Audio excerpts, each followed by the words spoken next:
जो यहाँ की प्रबंधन है वो भी चाहेगी कि हम लोग अनियंत्रित हों, ताकि इनको अवसर मिले अपनी ओर से शक्ति प्रयोग करने का। बिल्कुल बिल्कुल।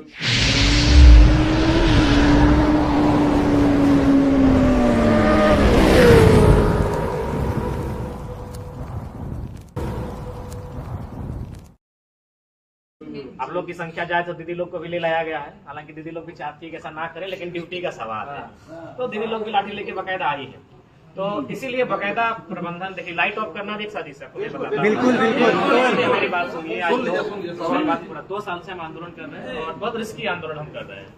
और आपको बताना चाहेंगे, हम तेलंगाना से बकायदा जांच करा के आए हैं, 7-8 बीमारी, लेकिन अभी तक हम खाना नहीं खाए हैं, बस आपके लिए आए हैं। मेरी बात पूरा सुनिए। तो जो लाइट ऑफ भी हुआ है उसमें एक आंदोलन का दबाने का ही साजिश होता है, क्योंकि जहाँ भी हुआ हम लोग का आंदोलन लाइट इसलिए ऑफ किया जाता है ताकि आप उसको वीडियो विजुअल नहीं रहेगा, उस समय आपको लाठीचार्ज किया जा सकता है, या फिर हो सके वही लोग पथराव कर सकते हैं, प्रबंधन के लोग 2-4 को हमारे गलत काम कर सकते हैं। तो इसलिए जितने भी आंदोलनकारी छात्र छात्राएं हैं, इस बात का ध्यान रखिएगा, नियंत्रण होना चाहिए, अनुशासन होना चाहिए। हमारे जो भी स्लोगन, हमारा अधिकार है, हम स्लोगन भी रख सकते हैं, हाई हाई भी रख सकते हैं, लेकिन मर्यादित कोशिश कीजिएगा, क्योंकि बाकी लोग चाहेंगे कि हमें भड़काने का, हमें अनियंत्रित करने का, हमें अमर्यादित करने का प्रयास करेंगे, हमें असंवैधानिक करने का प्रयास करेंगे। तो उस बात का भी हमें ध्यान रखना है, क्योंकि अनिश्चितकालीन है। आप लोग बिल्कुल आए हैं, अभी बहुत चीज हमें देखना है, बहुत चीज झेलना है। इसीलिए हमारा प्रयास रहेगा, जितने भी छात्र दीदी दादा लोग आए हैं, हमें यही डरना है, क्योंकि अनिश्चितकालीन है।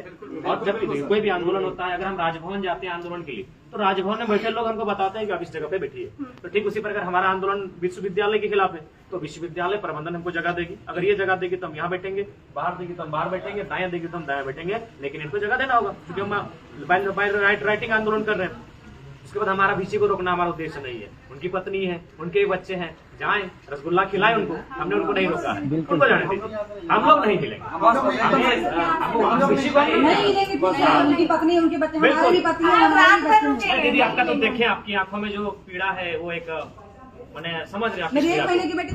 तो इतनी मैंने सीमा निकट होने के बाद तो इतना अंतर नहीं होना चाहिए। यही छात्र वहाँ पढ़ते हैं, हमारे धनबाद बोकारो के बहुत सारे छात्र, विनोबा भावे के भी छात्र हैं, लेकिन वहां जब वे जाते हैं उनकी शैक्षणिक स्थिति बेहतर है यहाँ, खासकर आपके कार्यकाल में महोदय। तो ये बहुत ही दुर्भाग्य का विषय है। और मैं एक विशेष बात आपको संज्ञान में देना चाहूंगा। अभी मैं आपके सामने जो आया हूँ, लगभग 4-5 कोयला के खदान का चक्कर लगाते हुए आया हूँ। वहाँ बीसीसीएल हमारे जमीनों को जबरन कब्जा कर रही है, छीन रही है।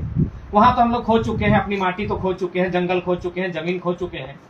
झारखंड आईटी सेक्टर नहीं है, झारखंड मेडिकल सेक्टर नहीं है। यहाँ के लोगों का प्रथम टारगेट जो होता है वो होता है कि शिक्षक बनना। हैदराबाद हम आईटी सेक्टर के छात्रों को इस प्रकार से फेल करेंगे तो ये शिक्षक बनने का जो ख्वाब रखते हैं कैसे रखेंगे। प्लस झारखंड में एक अभियान विशेष चलता है नक्सलवाद को लेकर। तो नक्सलवाद की समस्या का समाधान शिक्षा से होगा, और वो शिक्षा पाने के बाद जब नियोजन की ओर अग्रसित होंगे तभी उनकी समस्या का समाधान होगा। तो इसलिए आप जिम्मेवार कुर्सी पर बैठे हैं, आप शैक्षणिक संस्थाओं के सर्वोच्च हैं। आपसे हमारा अनुनय निवेदन होगा कि जो भी छात्रों का आपने फेल किया है, कदाचित एक बीएड के कोर्स में पूरे भारतवर्ष में कोई भी विश्वविद्यालय में इतनी भारी संख्या में नहीं हुआ।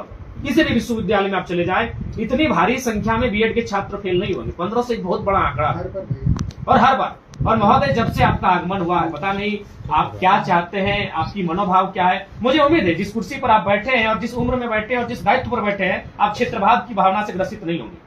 मुझे उम्मीद है कि आप उससे ऊपर उठ के कार्य कर रहे हैं। लेकिन कहीं ना कहीं जब इस प्रकार की कृत्य के थमाकर, यही आप जो कह रहे लाठी चार्ज कर देंगे, कल गोलियां बरसाएंगे, कहाँ जाएंगे हम। यहाँ पहला स्कोप है शिक्षक का। झारखंड में अगर किसी भी स्टूडेंट से पूछा जाए तो पहला उसका जॉब होता है शिक्षक बनने का, क्योंकि यहाँ इंजीनियर और डॉक्टर का वैकेंसी नहीं होता भी है तो अंदर अंदर चला जाता है। अगर आप बीएड में इतनी भारी मात्रा में फेल करेंगे तो जाहिर सी बात है आप नक्सलवाद को भी बढ़ावा देंगे। तो हम आपसे उम्मीद करते हैं, ये बहुत मैंने यहाँ के छात्रों के साथ जुल्म है, आप इसको संज्ञान में लेते हुए हम चाहेंगे कि उन्हें यथाशीघ्र तत्काल उन्हें पास किया जाए। और नहीं तो फिर हम चाहेंगे, आज हम छात्रों के साथ आए हैं और मार्क्स डिपेंड करता है। अभी हम लोग विनोबा भावे के जो छात्र हैं उनका रिजल्ट को देख रहे थे। वे लोग एक साधारण से छात्र 275, 268, 267 स्कोर किया है। हमारे टॉपर उतना स्कोर कर रहे हैं। यही छात्र जब उनके साथ किसी कंपटीशन में बैठेंगे कैसे मुकाबला करेंगे। ये तो फ्रांस और वियतनाम की कहानी दोहराई जा रही है। अभी पढ़ेंगे, हम लोग भी पढ़े हैं फ्रांस और वियतनाम की कहानी, कि वियतनाम के बच्चों को इसलिए फेल किया जाता था ताकि वो फ्रांस का मुकाबला ना करें। तो यहाँ के छात्रों को इतनी भारी संख्या में कम मार्क्स दिया जाएगा, फेल कर दिया जाएगा, तो सर आप बताइए कैसे मुकाबला होगा। तो इसलिए आप क्षेत्रवाद की भावना से ऊपर हैं, आप राज्य की सीमा से ऊपर हैं, आप एक शैक्षणिक संस्थान के महामहिम हैं। हम उम्मीद करते हैं कि जो स्थिति शैक्षणिक बाकी विश्वविद्यालय में है, आपके रामगढ़ में है, हजारीबाग में है। हम लोग बहुत संक्षेप चाहते हैं कि जो भी छात्र, हम सुनेंगे, आपका भी सुनेंगे, कि जो भी छात्र फेल किए गए हैं उन्हें पास किया जाए। और उम्मीद करते हैं कि आप एक आज हम आपसे एक मैंने महामहिम एक डीसी के रूप में नहीं, अभिभावक के रूप में मिल रहे हैं। और अभिभावक बीएड, देखिए जिस गांव से मैं आता हूँ वो तोपचाची क्षेत्र एकदम पूरी तरह से नक्सल प्रभावित क्षेत्र है। वहाँ का जो मैक्सिमम है, सबसे ज्यादा पूरे झारखंड में नरेगा काम हमारे क्षेत्रों में होता है। यानी मजदूर है लोग, दिहाड़ी मजदूर है।